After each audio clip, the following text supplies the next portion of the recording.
Hello மக்களே, இன்றைக்கி நம்ம என்ன பார்க்க போகிறோம்னா, வீட்டில் இன்றைக்கி காப்பு கட்ட போகிறோம். அதனால் காப்பு கட்டுறதுக்கு என்னென்ன வேணும், எப்படி பண்ணுறோன்னு தான் இந்த விலாகில் காட்ட போகிறோம். இந்த வீடியோவை கடைசி வரைக்கும் ஃபுல்லாக பாருங்கள், நிறையா தகவல் நீங்கள் தெரிஞ்சுக்கலாம்.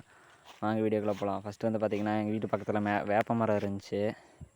அதிலேருந்து வேப்பம் கொழுந்தெல்லாம் முன்னாடி இருக்கும்ல தளவில், அதெல்லாம் வந்து ஒடிக்க ஆரம்பிச்சிட்டேன். ஏன்னா அதுதான் முக்கியம். அது இன்னும் 2-3 பொருள் முக்கியம். அது என்னென்னு அடுத்தடுத்து அப்படியே அப்கமிங்கில் சொல்கிறேன்.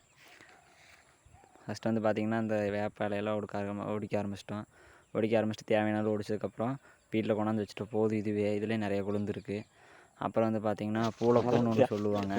அது ஒடிக்கிறக்காக அது வந்து எங்கள் வீட்டில் இல்லை, ஒவ்வொரு இடத்துல தான் இருக்கும். அதிகமாக எல்லாம் பக்கம் இருக்காது. அதனால் நானும் நண்பரும் பக்கத்து காட்டில் நம்ம ஃப்ரெண்டு இன்னொரு காட்டில் இருக்குது, அது ஒடிக்கிறக்காக நானும் அவரும் மலங்காட்டுக்குள்ளே போகிற மாதிரி காட்டுக்குள்ளே போயிட்டு இருந்ததுக்கப்புறம் பார்த்திங்கன்னா சம வழியெல்லாம் கண்டுபிடிச்சி அப்புறம் போய் அந்த ஒரு பூக்காக எவ்வளோ தூரம் போனோம். போயிட்டு கடைசியில் அந்த பூ கிடச்சிருச்சு. அது பார்த்திங்கன்னா நிறைய இருந்துச்சு. இதுதான் அந்த பூவு, இதான் வேப்பிலையோட வச்சு கட்டுவாங்க. அப்புறம் இதெல்லாம் கொஞ்சம் கொஞ்சமாக பொறிக்க ஆரம்பிச்சிட்டோம். இது ஒவ்வொரு பக்கம் நிறையா இருக்கும், ஒவ்வொரு பக்கம் இருக்காது. அப்புறம் நம்ம நண்பர் காட்டில் இருந்தது, அப்புறம் அதையும் சொல்லிட்டு அதையெல்லாம் பொறிக்க ஆரம்பிச்சிட்டு, அப்புறம் நண்பரோட வீட்டுக்கு வேணும்னு சொல்லிட்டு நிறையா எல்லாம் பொறிக்க ஆரம்பிச்சிட்டோம். கொஞ்சம் சேர்த்தியே பொறிச்சிக்கலாம் எதுக்கு அப்படின்னு சொல்லிட்டு நிறையா கிடக்கு. இதெல்லாம் டவுனில் காசு போட்டுக்கோங்க. இதுதான் கிராமத்து இதுங்கிறது, ஃப்ரீயாகவே எல்லாம் எடுத்துக்கலாம்.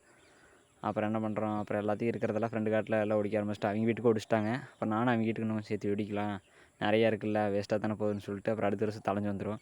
அதனால் ஒடிச்சிட்டு எல்லாம் காட்டிகிட்டு இருந்தேன். அப்புறம் மறுபடியும் நம்ம வந்த வழிக்கே வீட்டுக்கு நானும் நண்பரும் அந்த காட்டு பகுதிக்குள்ளே போயிட்டோம். அப்புறம் இது ஒடிச்சாச்சு. அப்புறம் இது ஆவாரம்பூன்னு சொல்லுவாங்க. இது நாங்கள் கடையில் வாங்கிட்டோங்க, அதிகமாக கிடைக்கல. அதனால் நண்பர் கொடுத்தாரு, அவர் வாங்கி கொடுத்துட்டாரு. அப்புறம் பார்த்திங்கன்னா இந்த 3 தான் மெயினாக காப்பு கட்டுறதுக்கு தேவை: வேப்பந்தலை, ஆவாரம்பூ, பூளைப்பூ. அடுத்து வந்து பார்த்திங்கன்னா வேப்பந்தலை ஒன்று, இது பூளைப்பூ தேவையான அளவு இருக்கிற அளவுக்கு அதிகமாக இருந்ததுன்னா அதிகமாக வைக்கலாம். அப்புறம் இந்த பூ அதிகமாக இல்லைன்னு சொல்லிட்டு ஆவாரம்பூ அதிகமாக இல்லைன்னு சொல்லிட்டு ஒன்று மட்டும் வச்சுக்கிட்டேன். இது மாதிரி ஒரு 10-20 ஆட்டை எடுத்து 3 ஒட்டுக்கொட்டுக்காக ஜாயின் பண்ணி குரூப்பாக வச்சுட்டேன். அப்புறம் கதவுக்கு முன்னாடி 3 வைக்கணும்னு சொன்னாங்க. அதனால் எனக்கு இப்போ தான் தெரியும். அப்புறம் கரெக்டாக வர்ற மாதிரி பார்த்து வீட்டுக்கு முன்னாடி கதவுக்கு முன்னாடி நிலவாசலுக்கு முன்னாடி 3 வச்சுட்டேன். 1 2 3 வச்சாச்சு. அடுத்து வந்து பார்த்திங்கன்னா அடுத்து எடுத்துகிட்டு இன்னும் வீட்டில் சைடில் 2 பக்கம், கடைசி எஜ்ஜுக்கு 2 பக்கம் வைக்கணும்னு சொன்னாங்க. அதேமாதிரி 3 பூவும் ஜாயின் பண்ணி வச்சதெல்லாம் எடுத்து இந்த எஜ்ஜில் 1, கடைசியில் அப்புறம் அந்த எஜ்ஜில் 1 வச்சேன். எங்கள் தாத்தா உட்காந்துட்டு இருந்தார். சரி, அவர் தான் எல்லாம் சொல்லிக்கிட்டு இருந்தார். அது அப்போ தான் இன்றைக்கி தான் கேட்டு எல்லாம் லேர்ன் பண்ணி வச்சுக்கிட்டு இருந்தேன். அப்புறம் எங்கள் தாத்தா நெசவாளங்காட்டி அவர் தறிக்கு 1 வச்சோம். அதுமாதிரி உங்களுக்கு என்ன தொழிலோ அதுக்கு 1 வச்சுக்கலாம். அப்புறம் அந்த வீட்டோட எல்லா பகுதிக்கு 1 வைக்கணும். இதுதான் எங்கள் வீட்டு எல்லாம், அது எதிர்த்தாப்புல இருக்கிறது பக்கத்து காட்டுக்காரங்களது. அப்புறம் இந்த பக்கம் எல்லா பகுதிக்கு 1 வைக்கணும்னு சொன்னாங்க முக்குக்கு. அது கொண்டு போய் அதெல்லாம் அவங்க காடு, எங்கள் காடு எல்லையோட கரைச்சி அங்கே கொண்டு போய் வச்சுட்டு அப்புறம் வந்துட்டேன். அப்புறம் வந்துட்டு வீட்டுக்கு பின்னாடி எல்லாம் வைக்கணும்னு சொல்லிட்டு போய் எடுத்துகிட்டு வந்தேன். நம்ம நண்பர் வீடியோ பிடிச்சிக்கிட்டு இருந்தார். அடுத்து நானும் போயிட்டு ஃபேண்ட்டெல்லாம் தூக்கி போட்டு மேலே வீசினா அது வேறு காய்ஸ் விழுகவே மாட்டேங்குது, கீழே விழுந்துட்டு இருந்தது. நான் என்னமோ அப்படி இப்படி டெக்னிக் யூஸ் பண்ணி பார்த்தேன். 2 மட்டம் போட்டால் 2 மட்டம் விழுந்துருச்சு. அப்புறம் மறுபடியும் பூளைப்பூ தனியாக, ஆவாரம்பூ தனியாக விழுந்துச்சுலாம் மறுபடியும் ஒட்டுக்க வச்சு மறுபடியும் வச்சுட்டு வந்துட்டேன். சக்ஸஸ் ஆயிடுச்சு. அப்புறம் மறுபடியும் அடுத்தாட்டி இந்த பக்கம் வைக்க கொண்டாண்டா, அதாண்ட எஜ்ஜு அதோட வீடானா சரின்னு சொல்லிட்டு இது கொண்டு வச்சுட்டு அடுத்து போய் மறுபடியும் இன்னும் 2-3 எடுத்துகிட்டு வர போனோம். ஏன்னா எல்லாத்தையும் ஒட்டுக்கட்டு இருந்தால் கலந்துருன்னு சொல்லிட்டு தனித்தனியாக பிரித்து பேட்ச் வச்சுருந்தோம்.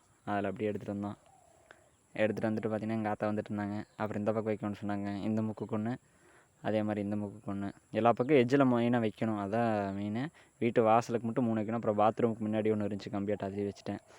அடுத்து கடைசியாக வந்து பார்த்திங்கன்னா நம்ம வயல் எல்லையில் முதல்ல வந்து முன்னாடி 2 பக்கம் வச்சுருப்போம், அந்த சப்போட்டா மரத்துக்கிட்ட இந்த பக்கமே. அடுத்து இதுதான் வந்து எங்கள் காட்டோட கடைசி எல்லை, மொத்தம் 1 ஏக்கரு.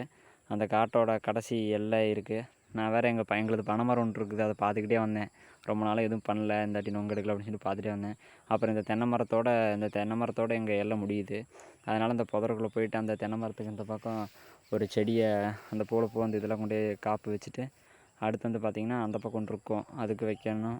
அப்புறம் கீழே வேறு விழுந்துருச்சு திரும்பி புதரம் நாங்கள் இருங்காட்டி அதை மறுபடியும் எடுத்து கட்டிட்டு மறுபடியும் அப்புறம் இந்த பக்கம் போனேன். அந்த பக்கம் நேர் இருக்கிற தென்னை மரத்தோட கடைசியில் அது எங்கள் காடு அதோட முடியுது. அதனால் அங்கே 1 வச்சுட்டு அந்த பக்கம் கிணறு இருக்குது, இருந்தாலும் அந்த பக்கம் போக முடியாதுன்னு சொல்லிட்டு ஓரளவுக்கு இதாக வச்சுட்டு, ஏன்னா வானியாக இருக்குது பக்கத்தில், கரையாக இருக்காட்டி போக முடியாதுன்னு சொல்லிட்டு இதோட 1 வச்சுட்டு அடுத்து கிணத்துக்கு 1 வைக்கணுன்னாங்க. என் கிணத்துக்கு சர்வீஸ் இல்லை, இல்லைன்னா அதுக்கு சாட்டுற பொட்டிக்கு 1 வைப்பாங்க சாங்கியத்துப்படி. எங்களுக்கு சர்வீஸ் இல்லைங்காட்டி சும்மா கிணத்துக்கு மட்டும் 1 சாங்கியத்து வைக்கலான்னு சொல்லிட்டு ஒரே புதராக இருக்கும். ஏன்னா இப்போ யூஸ் பண்ணுறதே இல்லை, இனிமேல் தான் பயன்படுத்தணும். அதை அடுத்த வீடியோவில் பார்ப்போம். அப்புறம் கிணத்துக்கு வைக்கணும்னு சொல்லிட்டு ஏதாவது தண்ணி இருக்குது பாருங்கள், எல்லாம் ரொம்ப புதராக இருக்குது, அதெல்லாம் நீ ரெடி சுத்தம் பண்ணணும். அது இன்னொரு வீடியோவில் அப்கமிங் வீடியோவில் வரும். அப்புறம் கிணத்துக்கு வைக்கணும்னு சொல்லிட்டு வச்சுட்டு அவ்வளோதான் கைஸ், இதோட காப்பு கட்டுறது முடிஞ்சுது. ஓகே, அடுத்த வீடியோவில் பார்க்கலாம்.